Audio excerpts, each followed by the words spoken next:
D. Réponse D.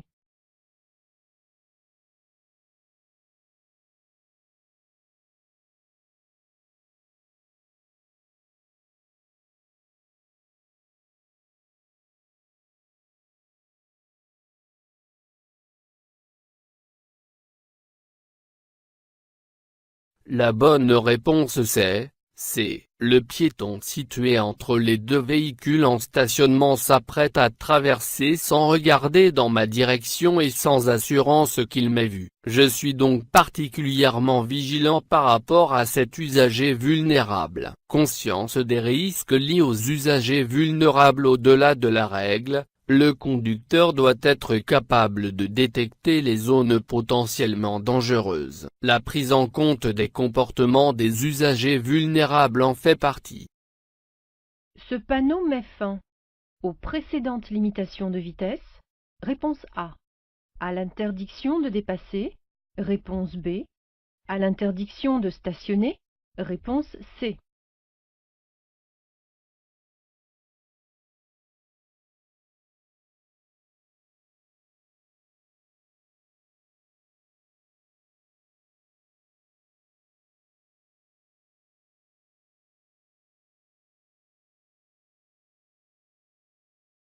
La bonne réponse c'est A. Venant de traverser une zone où la vitesse était limitée à 70 km/h, je peux reprendre une allure réglementaire, 80 ou 90 km/h.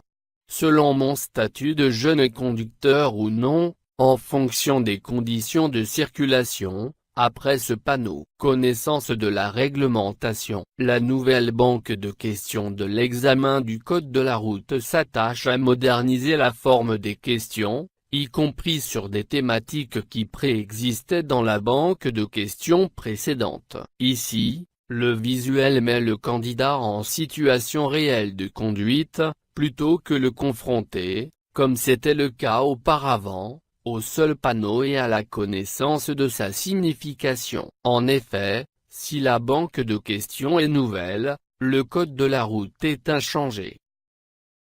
Les feux de croisement éclairent davantage à droite qu'à gauche. Oui. Réponse A. Non. Réponse B.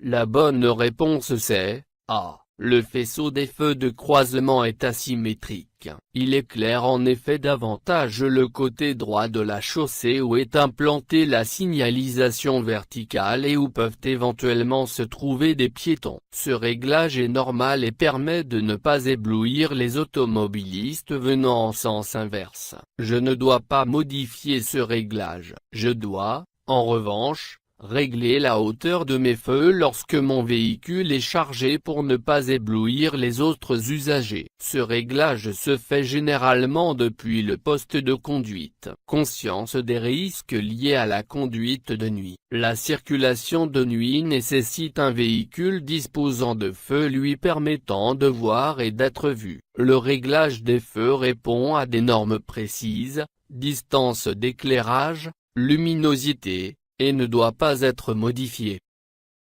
Je surveille particulièrement la zone A. Réponse A. La zone B. Réponse B. Je place mon pied devant le frein. Oui. Réponse C. Non. Réponse D.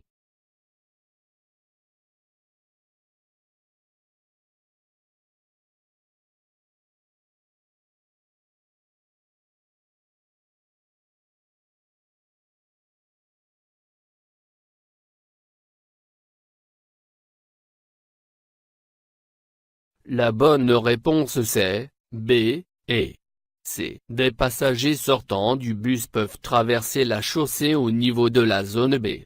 En plaçant mon pied devant le frein, je réduis mon temps de réaction si je dois m'arrêter pour laisser passer un piéton. Conscience des risques liés aux usagers vulnérables. Au-delà de la règle, Le conducteur doit être capable de détecter les zones potentiellement dangereuses. La prise en compte des comportements des usagers vulnérables en fait partie.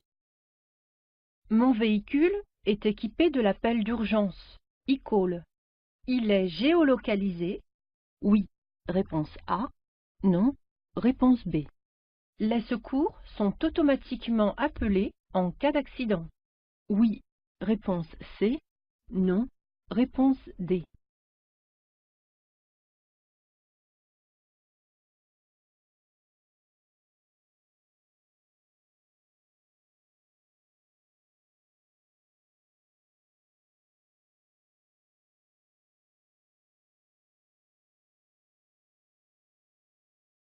La bonne réponse c'est A et C. Si mon véhicule est équipé du système ECAL, en cas de choc important, un appel téléphonique alerte les équipes de secours, en géolocalisant l'accident. Ce système permet de réduire le délai d'intervention, particulièrement en rase campagne.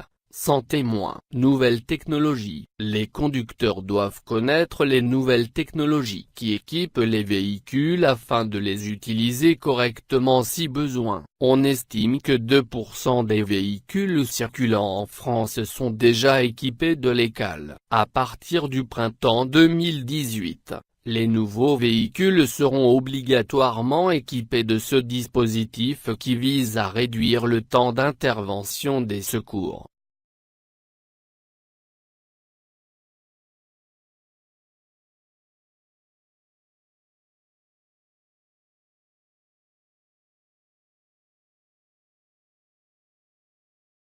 L'intervalle de sécurité est suffisant à cette allure. Oui, réponse A. Non, réponse B. J'indique immédiatement mon dépassement. Oui, réponse C. Non, réponse D.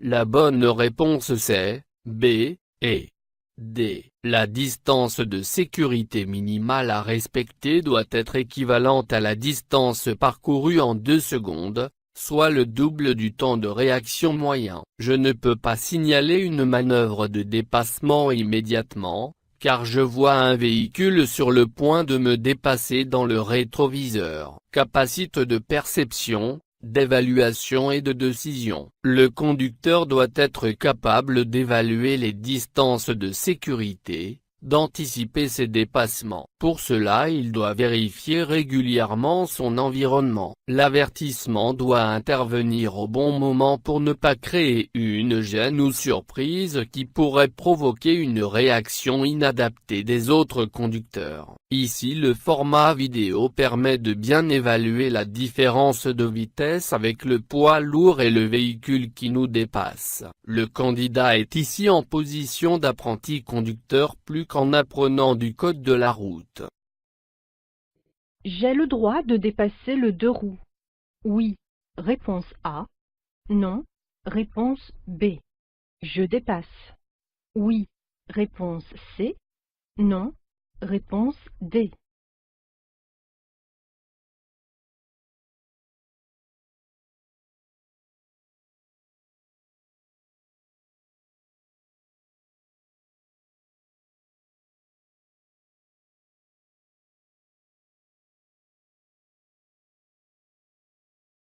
La bonne réponse c'est A et D. La réglementation ne m'interdit pas de dépasser. Cependant le deux roues risque d'être déstabilisé en passant sur les rails, il peut faire un écart de trajectoire. De plus il est préférable de franchir avec prudence les passages à niveau. J'ai le temps de dépasser plus tard. Capacité de perception, d'évaluation et de décision. Le conducteur doit être capable d'appliquer les règles d'une conduite apaisée. Il doit analyser les risques pour prendre des décisions les plus adaptées à la sécurité, en l'occurrence ici, différer son action de dépassement. Je serre à droite, avant de ralentir. Réponse A. Après avoir ralenti. Réponse B.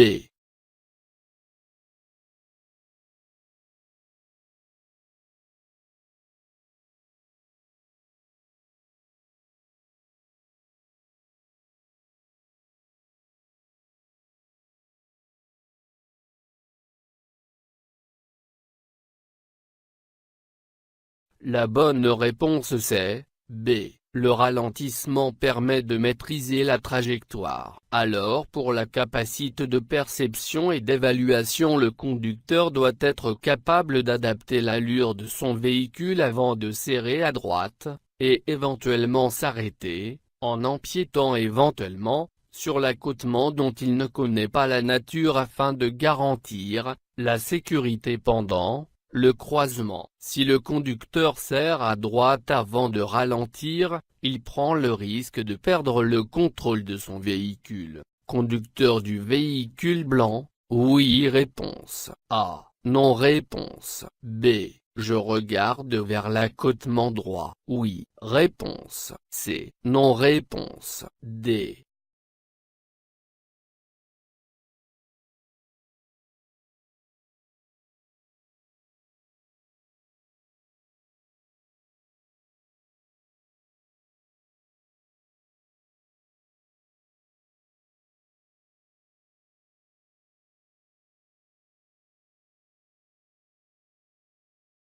La bonne réponse c'est A et C.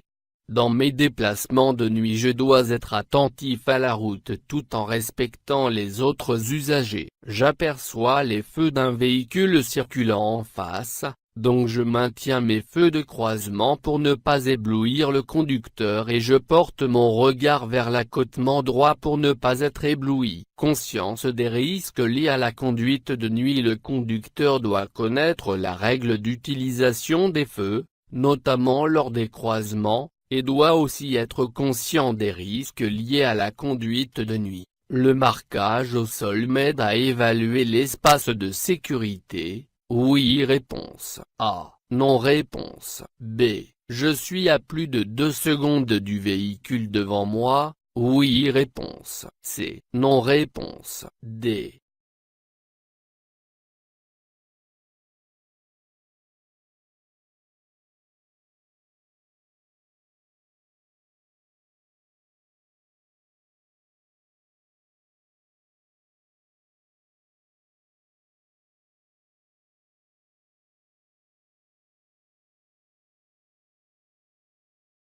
La bonne réponse c'est A et C. Chaque trait séparant la chaussée de la bande d'arrêt d'urgence mesure 38 mètres, longueurs égales à la distance parcourue en 1 seconde à 130 km/h. Le temps de réaction moyenne étant d'1 seconde, je dois laisser une distance de sécurité avec le véhicule qui me précède, équivalente au double de ce temps, soit 2 secondes, c'est-à-dire visuellement 2 traits de la ligne de rive. Un trait égale danger, 2 traits égale sécurité. Capacité de perception et d'évaluation. Le conducteur doit être capable d'évaluer les distances de sécurité. Sur autoroute, un conducteur sur 4 roule trop près du véhicule le précédent.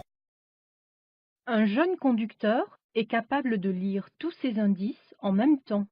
Oui, réponse A. Non, réponse B. L'expérience permet de choisir les indices importants. Oui, réponse C. Non, réponse D.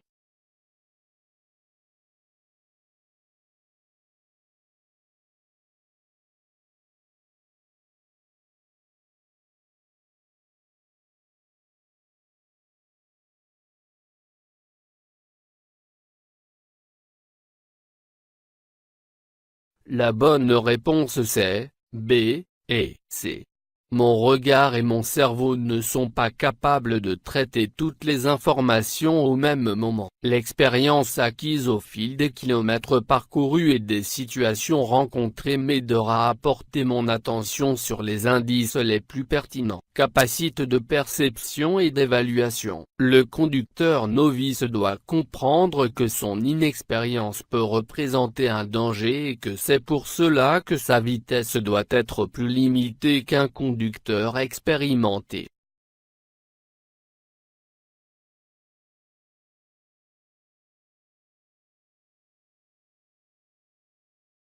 Malgré la faible vitesse, je continue à regarder autour de moi.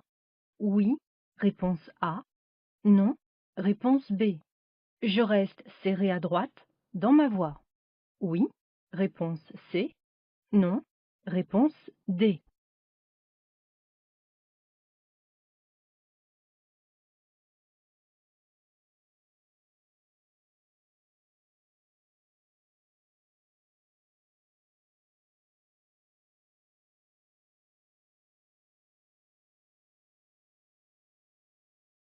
La bonne réponse c'est A et C. Je dois en permanence être attentif à la route, car des motocyclistes peuvent remonter les fils lors des ralentissements. La circulation interfile est expérimentée depuis le 1er février 2016 dans 11 départements. Connaissance des risques liés aux usagers vulnérables. La phase d'expérimentation de la circulation interfile doit être accompagnée d'une sensibilisation des futurs conducteurs à la présence des usagers vulnérables tels que les deux roues motorisées. Le format vidéo permet de bien illustrer ce type de situation de conduite, où, si l'on n'est pas attentif notamment en contrôlant régulièrement dans ses rétroviseurs, on peut ne pas voir arriver un motocycliste. Je tourne à droite à l'intersection. Je dépasse le cycliste. Réponse A. Je lui fais signe de passer. Réponse B.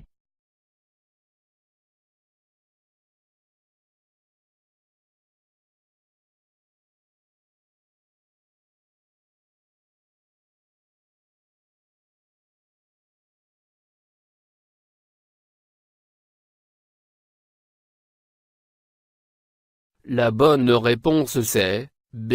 En tournant à droite devant le cycliste, je risque de le heurter. En tant qu'automobiliste, je dois garantir la sécurité des usagers les plus vulnérables. Connaissance des risques liés aux usagers vulnérables. Le conducteur doit savoir partager la route avec les cyclistes de plus en plus nombreux en agglomération. La courtoisie et la communication participent à la sécurité des usagers vulnérables. En 2014, 81 cyclistes ont été tués lors d'une collision avec un véhicule de tourisme.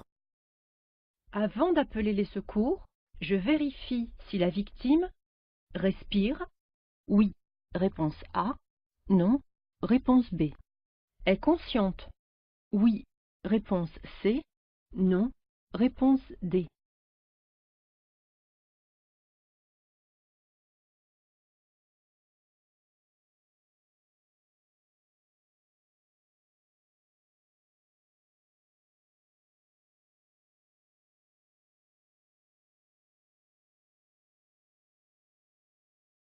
La bonne réponse c'est A et C. L'ordre d'action en cas d'un accident est protéger, alerter puis secourir. Dans la phase d'alerte, je dois donner des informations précises sur l'état de la victime aux équipes de secours afin de leur permettre d'intervenir le plus efficacement possible. Geste de premier secours. Dans le sens de l'application de la loi n° 2015-294 du 17 mars 2015 visant à introduire une formation pratique aux gestes de premier secours dans la préparation du permis de conduire. Ces compétences sont évaluées à l'occasion de l'épreuve théorique générale. L'efficacité des secours est liée à la qualité des informations qui leur sont transmises.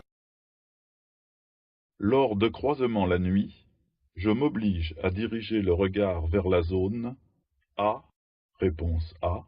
B. Réponse B.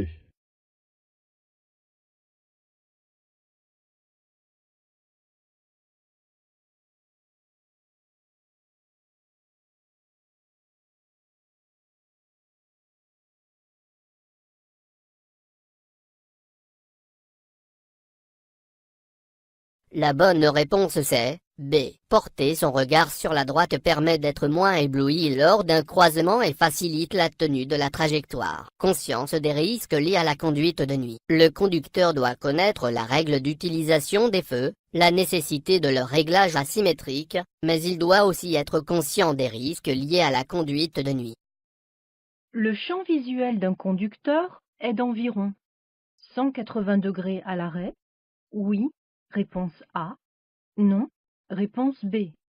60 degrés à 80 km/h. Oui, réponse C. Non, réponse D.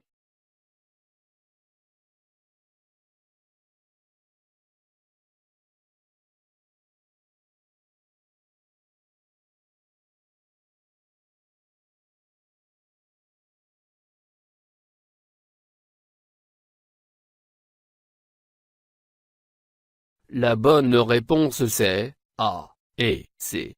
Plus je circule vite, plus ma vision est en tunnel. Il faut donc en permanence balayer du regard mon environnement et contrôler régulièrement les rétroviseurs pour anticiper les événements, par exemple l'arrivée d'un motocycliste peu visible. Capacité de perception, d'évaluation et de décision. Le conducteur doit avoir connaissance des limites de perception visuelle pour adopter les attitudes nécessaires à une conduite sûre. L'indice le plus important est le marquage au sol, réponse A. Le regard du conducteur, réponse B.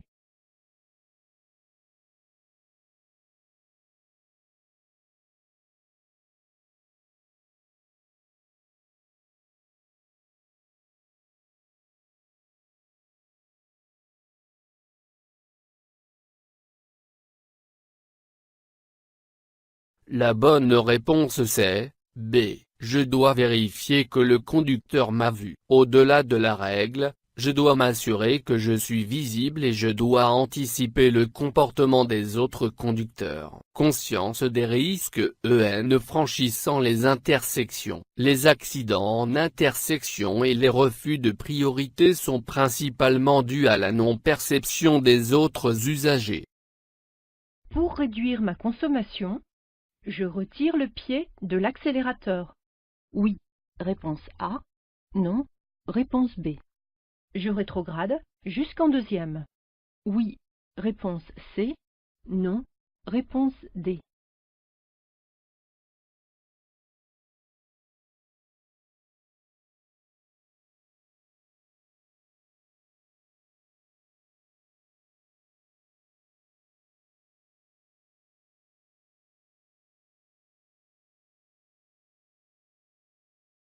La bonne réponse c'est A et D. Le feu est rouge. En cessant d'accélérer, mon véhicule va ralentir peu à peu, et je n'ai pas besoin de rétrograder. Si je rétrograde, je vais augmenter le régime du moteur, et donc ma consommation de carburant. Conduite écologique et respectueuse de l'environnement. L'application des principes de l'éco-conduite amène une conduite apaisée qui contribue à la sécurité routière. Les conducteurs novices sont impliqués dans 25% des accidents corporels de la circulation. Oui, réponse A. Non, réponse B.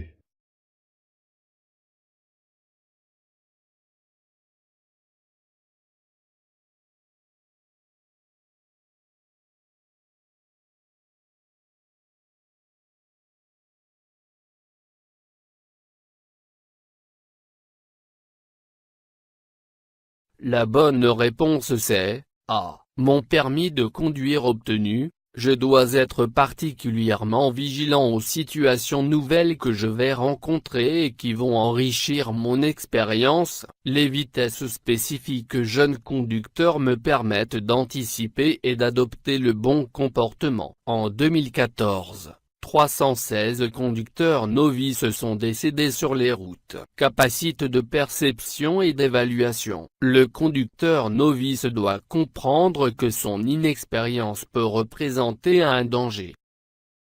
Je circule en feu. De croisement? Oui. Réponse A. Non. Réponse B. De brouillard arrière? Oui. Réponse C. Non. Réponse D.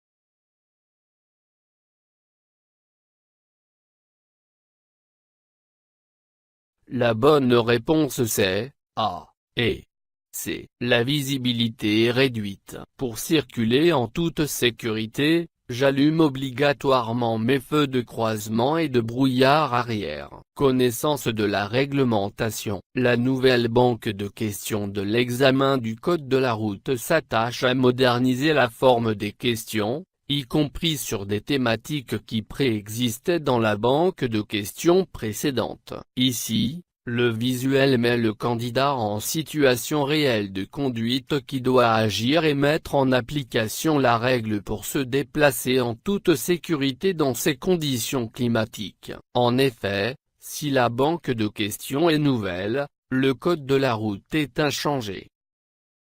Les zones d'incertitude de ces usagers vulnérables me concernent.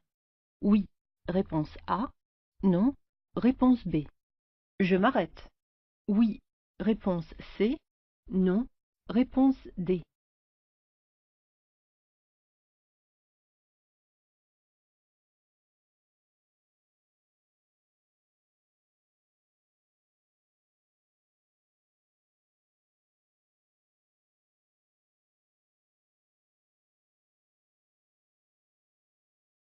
La bonne réponse c'est A et C. La zone d'incertitude est la zone dans laquelle un autre usager risque de se déplacer dans le temps qui me sépare de lui. Les piétons ou les cyclistes peuvent rapidement changer de trajectoire ou ne pas attendre que la signalisation les autorise à se déplacer. En leur présence, je me prépare à m'arrêter à temps, à 50 km/h. Un véhicule progresse de 15 mètres par seconde et a besoin de 25 mètres pour s'arrêter. Connaissance des risques liés aux usagers vulnérables. En 2014, 499 piétons ont été tués dans 216 accidents corporels, soit 19% de l'ensemble des accidents.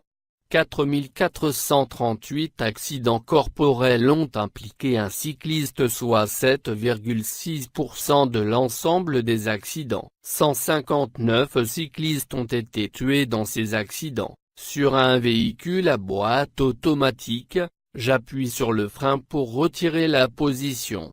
P. Parc. Oui. Réponse A. Non. Réponse B.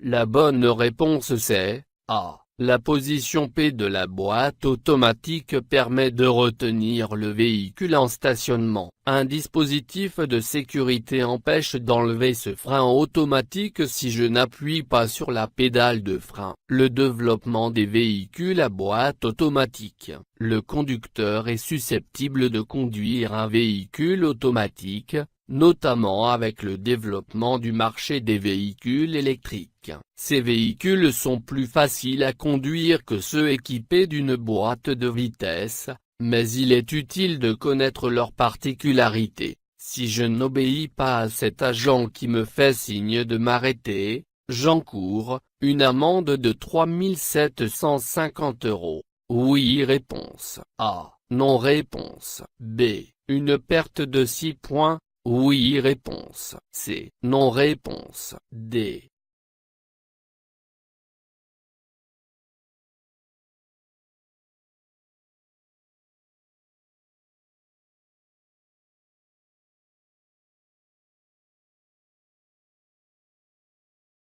La bonne réponse c'est A et C. Si je ne m'arrête pas, il s'agit d'un refus d'obtempérer. L'amende maximale est de 3 750 € et je risque un retrait de 6 points sur mon permis de conduire. J'encours même une peine d'emprisonnement de 3 mois. Sensibilisation aux conséquences des infractions au code de la route. Un conducteur novice n'a que 6 points sur son permis de conduire. Il doit savoir qu'une seule infraction peut amener l'invalidation de son permis. Les forces de l'ordre interviennent sur l'espace public à des fins de prévention des accidents. Un pneu sous-gonflé, adhère au moins à la route. Oui. Réponse A. Non. Réponse B.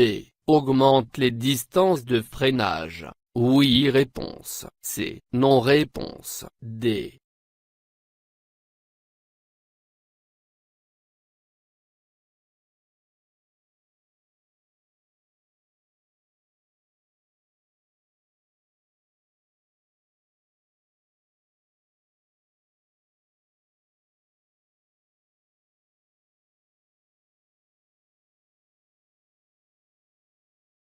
La bonne réponse c'est A et C. L'état des pneumatiques influe directement sur les réactions de mon véhicule. Je m'assure de leur bon état et de leur gonflage selon les normes préconisées par le constructeur. Connaître les principaux organes du véhicule. Assurant la liaison au sol du véhicule, les pneus sont des éléments essentiels à la sécurité dont dépendent la tenue de route et le freinage. Le sous-gonflage des pneus entraîne un risque d'éclatement, une usure anormale, une surconsommation de carburant et augmente les distances de freinage. Ce cadran indique la vitesse du moteur. Oui. Réponse A. Non. Réponse B.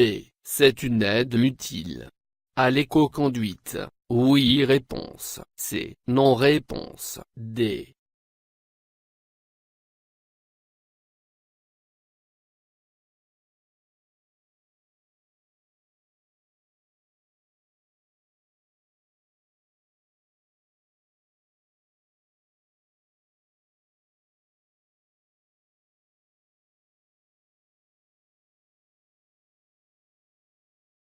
La bonne réponse c'est A et C. Le compte-tours est un élément du tableau de bord qui m'indique la vitesse de rotation du moteur et m'aide à choisir le bon rapport de vitesse pour une conduite souple et économique. Connaître les principaux équipements du véhicule. La surveillance du compte-tours permet d'utiliser le moteur dans les plages de fonctionnement les moins énergivores. Pour économiser du carburant, il est conseillé de passer la vitesse supérieure au régime maximal de 2000 tours par minute pour un moteur diesel et de 2500 tours par minute pour un moteur essence. La zone rouge matérialisée sur le cadran ne doit pas être sollicitée au risque d'endommager gravement le moteur.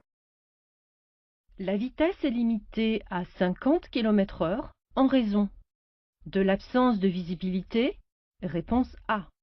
Du rayon du virage, réponse B. De la proximité de la forêt, réponse C.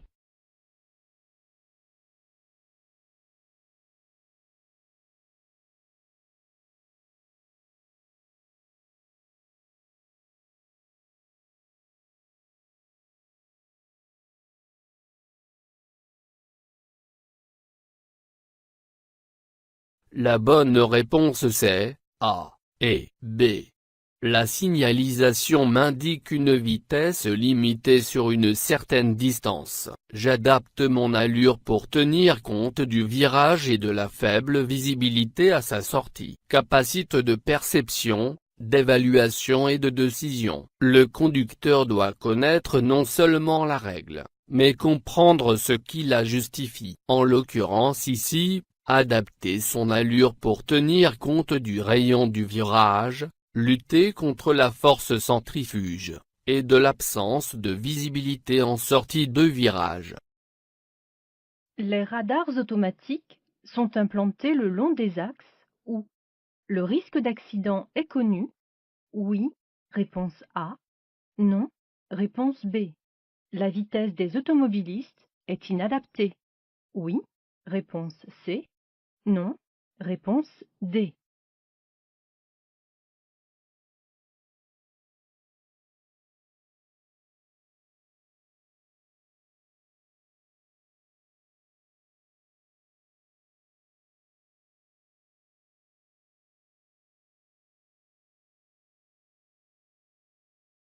La bonne réponse c'est A et C. L'implantation d'un radar contrôlant la vitesse intervient en priorité sur les zones où se produisent des accidents et où la vitesse excessive est un facteur aggravant. Sur autoroute, où la vitesse moyenne pratiquée est déjà élevée, les radars permettent de lutter contre les grands excès de vitesse. Conscience des risques liés à la vitesse. En 2 ans, la vitesse moyenne pratiquée sur autoroute a augmenté de 4 km/h pour s'établir à 118 km/h en 2015. Sur les 10 premiers mois de l'année 2015, la mortalité sur autoroute est en forte hausse, plus 50 décès. Avec 23%, la vitesse reste la première cause d'accident mortel en France.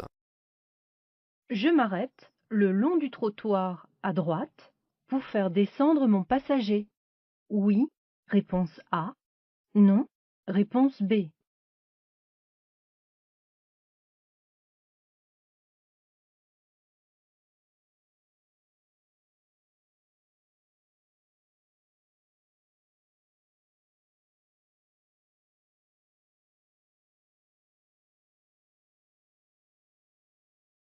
La bonne réponse c'est B. Sur cette voie, je longe une piste cyclable. Si je m'arrête le long du trottoir pour faire descendre mon passager, j'obligerai un cycliste qui arriverait derrière moi à quitter sa voie réservée au risque de se faire heurter par un autre véhicule. Je cherche donc un autre endroit mieux adapté à la dépose de passagers. Connaissance de la règle est prise en compte des usagers vulnérables. L'arrêt et le stationnement sont réglementés. En dehors des emplacements prévus à cet effet, il est interdit de s'arrêter ou de stationner dans les voies réservées telles que pistes cyclables, couloirs de bus, emplacements réservés aux taxis. Certains régulateurs de vitesse aident au maintien des espaces de sécurité avant. Oui, réponse A. Non, réponse B.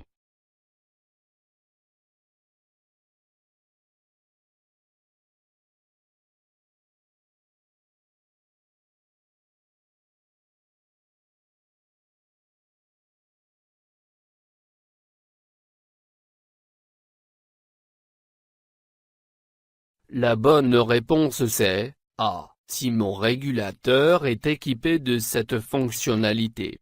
Aide au maintien des distances de sécurité, en le réglant à 90 km/h, le système va contrôler automatiquement la distance qui me sépare du véhicule qui me précède et ralentir automatiquement si besoin. La nouvelle technologie, en s'appuyant sur les informations fournies par un capteur radar, le système enregistre la situation devant le véhicule. Si le conducteur se rapproche du véhicule qui le précède, le système ralentit légèrement pour maintenir la distance minimum par rapport au véhicule qui précède. L'aide au freinage d'urgence est obligatoirement liée à la présence d'un système d'anti-blocage de roue. Oui réponse A. Non réponse B.